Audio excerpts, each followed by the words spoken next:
Salut et bienvenue dans cette nouvelle vidéo sur Sisters of the Light et aujourd'hui on va vous parler d'un sujet quand même très important pour celles qui commencent à un plus jeune âge, donc aux alentours de l'adolescence, à s'intéresser à la Wicca et à la sorcellerie. Donc, si c'est le cas pour vous, personnellement c'était pas le cas, mais ça l'était celui de Catherine. Si vos parents vous interdisent de faire de la magie ou de pratiquer cette religion, ben c'est qu'est-ce qu'on fait, c'est quoi les avenues qui s'offrent à vous afin de pouvoir toujours évoluer dans le sens qui vous interpelle, c'est-à-dire suivre le chemin de la Wicca. Donc, pour commencer, je vais vous parler un peu de mon histoire, de où que ça a commencé et comment je faisais pour pratiquer en fait. Donc, j'ai commencé à m'intéresser à la Wicca et la sorcellerie un peu à cause de Charm, on va se le dire, à cause de Charm et même d'Harry Potter, effectivement, Harry Potter. Donc, je me suis renseignée sur la magie, puis là, à un moment donné, je suis tombée sur la Wicca à cause de Charm. Et bon, j'étais là, bon, à un moment donné, j'ai pris mes deux pattes, puis j'étais allée marcher jusqu'au Dollarama, acheter des chandelles avec de l'encens, avec un encensoir et tout ça. Il suit mes mains. Et bon, j'ai commencé à allumer des bougies dans la chambre, à essayer de trouver des rituels sur internet. On a un invité spécial aujourd'hui. Wassaga, mon familier.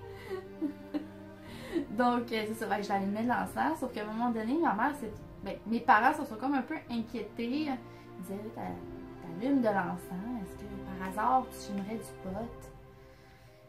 Je savais pas c'était quoi du pot, j'avais seulement 11-12 ans, là, tu sais, donc non, je ne fumais pas du pot, et je faisais juste de la magie. Donc à ce moment-là, j'ai comme un peu arrêté de pratiquer, par contre, j'ai continué... Mais c'est encore pire! C'est encore pire! Que de fumer du pot? Ben, c'est ça, hein, ça doit que c'est pire pour certaines personnes, pour certaines personnes, effectivement, mais, fait tu sais, j'ai comme un peu arrêté de pratiquer, mais j'ai continué quand même à lire un peu sur la Wicca et la sorcellerie. Il y a des livres que je me suis achetés par la suite et que j'ai lus. J'ai intégré un peu la Wicca dans ma religion, mais à ce moment-là, j'étais pas prête à laisser partir le catholicisme de ma vie, parce que veux pas, j'ai été élevée dans une famille comme ça. Puis jusqu'au jour, j'avais environ 17 ans, où là, j'ai dit, ok, là, la Wicca c'est vraiment plus fait pour moi, je me sens plus à l'aise avec cette religion-là. Ça vient plus me chercher à l'intérieur, ça me correspond, j'ai l'impression de, comment je pourrais dire ça, d'avoir plus de réponses à des fois à mes appels, là, comme je pouvais dire dans le temps, là. Fait que j'ai laissé l'autre religion pour être Wiccan, mais au départ j'habitais toujours chez mes parents à cet âge-là, donc je ne pratiquais pas encore.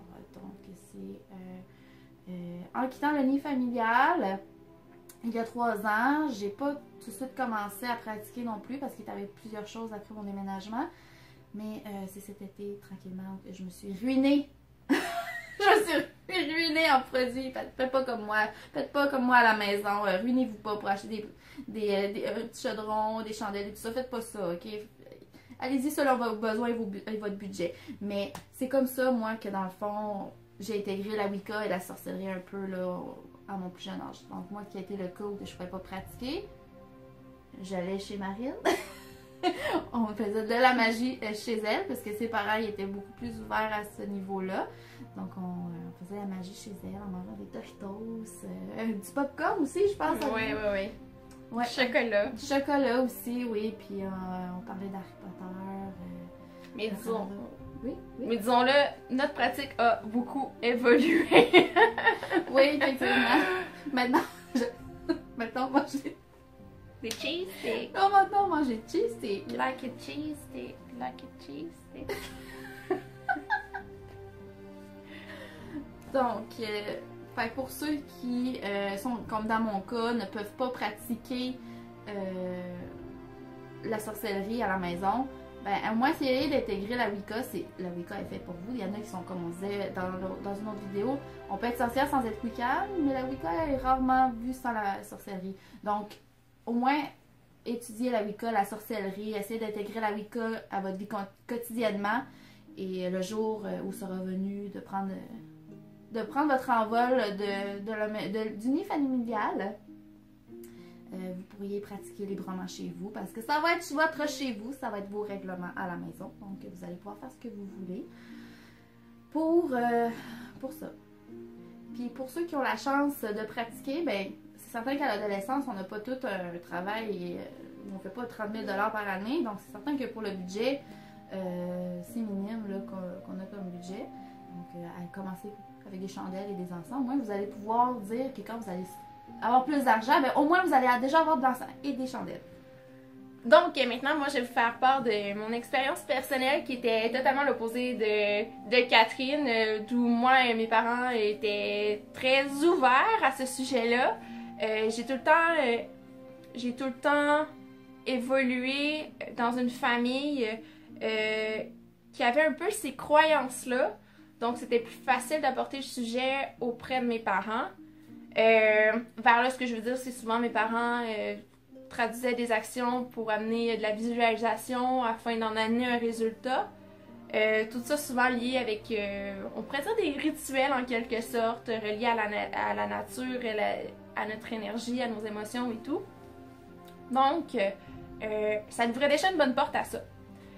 Mon conseil que j'aurais à vous donner là-dessus, c'est aller puiser tout ce que vous pouvez puiser de vos parents s'ils sont ouverts. C'est une chance inouïe que vous avez.